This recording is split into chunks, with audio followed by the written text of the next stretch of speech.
Dans cette vidéo, nous allons voir ensemble donc quelles plantes et quels compléments alimentaires utiliser pour sortir du stress chronique et du stress de façon générale. Alors, je vais démarrer tout simplement par vous présenter les substances adaptogènes. Alors, peut-être vous commencez à en entendre parler un petit peu plus, notamment dans les magasins bio ou dans les magazines. Une substance adaptogène, c'est une substance déjà qui a été, dont on a parlé en 1950. Ce sont deux scientifiques russes, c'est Lazarev et Brekman qui en ont parlé principalement, donc qui ont inventé ce mot. Je trouve que c'est assez intéressant parce que ça résume assez bien. Je vais vous lire la définition. Donc selon eux, donc une substance adaptogène accroît de manière générale mais non spécifique la résistance de l'organisme aux divers stress qui l'atteignent, tout en provoquant un minimum d'effets indésirables. Un adaptogène exerce une action régulatrice non spécifique sur de nombreux organes et fonctions physiologiques. Donc en gros, quand vous prenez une substance adaptogène, vous avez beaucoup de chance, en tout cas vous avez la grande chance de réduire les effets délétères du stress sur l'organisme, donc ça va avoir une fonction régulatrice sur la production hormonale au niveau qui agirait en temps normal et qui serait délétère pour les fonctions de certains organes ou les fonctions physiologiques principales de l'organisme. Donc action régulatrice, ça augmente la résistance à l'agent stressant du coup, donc on est plus résistant à la source de stress, et puis donc on conserve la vitalité et on conserve un effet du coup tonifiant. C'est ce qu'on appelle les plantes adaptogènes, elles ont cet effet et on va voir ensemble de quelles plantes il s'agit. Ce que j'aime bien aussi dire, c'est pourquoi elles agissent comme ça aussi ces plantes, parce que souvent elles contiennent des acides aminés, des vitamines du groupe B normal, donc qui sont essentielles en tout cas au système nerveux. On a souvent aussi des vitamines C, on a des oligo-éléments, on a du calcium, du magnésium, du phosphore, parfois on a du fer. Donc il y a plein de substances en fait qui confèrent à aider à tonifier l'organisme tout en résistant au stress, tout en conservant un bon système immunitaire. Je conseille souvent de les prendre, de les acheter en extrait standardisé. Donc vous savez que moi je travaille beaucoup avec la marque Vital Plus qui fait essentiellement des extraits de plantes en extrait standardisé. La standardisation en fait ça vous garantit d'avoir une haute concentration en principes actifs, toujours la même concentration, donc beaucoup de principes actifs, donc on prend moins de gélules, on en prend moins et on a une haute efficacité. Toutes les études scientifiques qui sortent à l'heure actuelle sur les plantes sont effectuées sur des extraits standardisés. Et puis autre chose aussi, c'est que ce sont souvent des substances qui sont exemptes de polluants. Donc il n'y a pas d'herbicides, de fongicides, de topicides, etc. Donc même s'il n'y a pas le label bio, ce sont des plantes sûres et qui ne contiennent aucun polluant, dont il n'y a aucune toxicité. Donc ça, c'était important de le préciser aussi. Ce sont aussi des plantes qui se prennent plutôt en général en début de journée, puisqu'elles vont elles vont avoir tendance donc à tonifier, mais pas à exciter. Donc inutile de vous dire que on évite tout ce qui est guarana ou toutes ces choses en fait qui vont avoir tendance à exciter, mais à terme qui vont épuiser l'organisme. Et donc voilà, on va vraiment parler ici des plantes qui permettent à l'organisme de s'adapter au stress au maximum. Et puis ne pas hésiter, une dernière chose aussi, à mélanger et à varier les adaptogènes.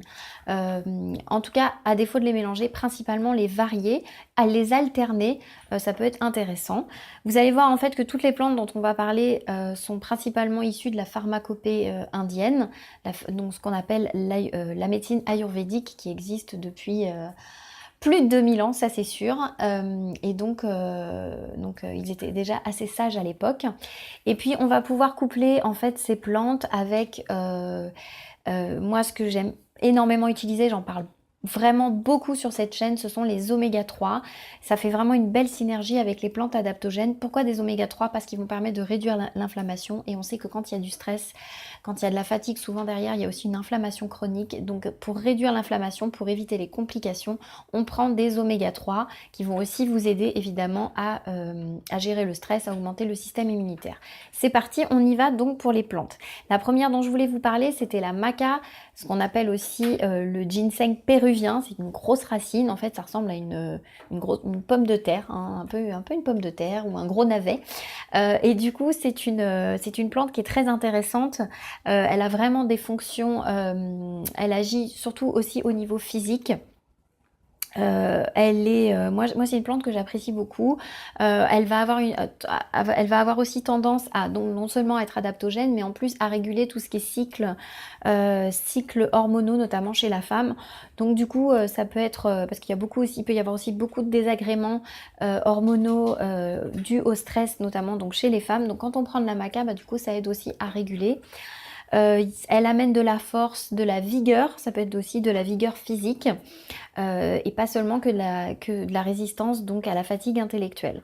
Voilà, donc une petite très sympa, moi que j'aime bien, c'est la maca. Alors pour le coup, c'est la seule qui ne fera pas partie de la pharmacopée indienne puisqu'elle est plutôt originaire du Pérou. Ensuite, nous avons la plante qui s'appelle donc le basilic sacré. Alors là, c'est une plante en fait qui est très traditionnelle, on dit en fait qu'elle nettoie les centres énergétiques du corps, donc ce qu'on appelle communément les chakras. Donc elle a une action pour purifier le corps et l'esprit. Donc c'est une plante qui est vraiment traditionnelle dans la pharmacopée. On va plutôt la donner quand il y a de l'anxiété, de l'irritabilité, et en plus elle a l'avantage d'augmenter les défenses immunitaires. Simplement il n'y aura pas d'utilisation prolongée sur ce type de plante. Voilà, donc on peut l'utiliser pendant 1 mois, c'est plutôt pas mal. Un accent sur une autre plante, sur celle qu'on appelle la rhodiola. Alors, celle aussi, je l'aime bien. C'est une plante... Alors, la rhodiola, c'est plutôt une plante tibétaine. C'est l'herbe sacrée du Tibet. Principalement, on l'utilise comme ça. Les moines bouddhistes l'utilisent aussi pour augmenter, en fait, leur spiritualité. Donc, elle va améliorer toutes les formes de déprime, donc elle est plutôt bonne à prendre s'il y a des baisses de morale en plus du stress. Donc elle augmente la résistance à la fatigue intellectuelle, donc c'est pareil s'il y a des périodes d'examen, des choses comme ça, on peut vraiment l'utiliser. Donc vont arriver les périodes bientôt de bac, d'examen, etc. Donc la rhodiola, vous pouvez y aller. Et donc elle a une action aussi... Alors je sais pas ce que je vous ai mis. Oui, sur la mémoire. J'arrivais pas à me relire, excusez-moi. Donc elle a une action aussi sur la mémoire. Donc résistance à la fatigue intellectuelle et augmentation de la mémoire, augmentation de la concentration. Enfin, donc 2 autres plantes que j'apprécie particulièrement qui sont l'ashwagandha et l'éleutérocoque. L'ashwagandha, j'en ai parlé dans une précédente vidéo d'il y a 2 jours précisément. C'est une plante qui a fait l'objet de 14 années de recherche, de plus de 13 études cliniques. Donc elle est vraiment magnifique, c'est une très belle plante adaptogène. Alors, ce qu'on peut en dire principalement, donc, c'est qu'elle réduit donc le stress, la somatisation, donc tout ce qui est somatisation corporelle, surmenage, fatigue.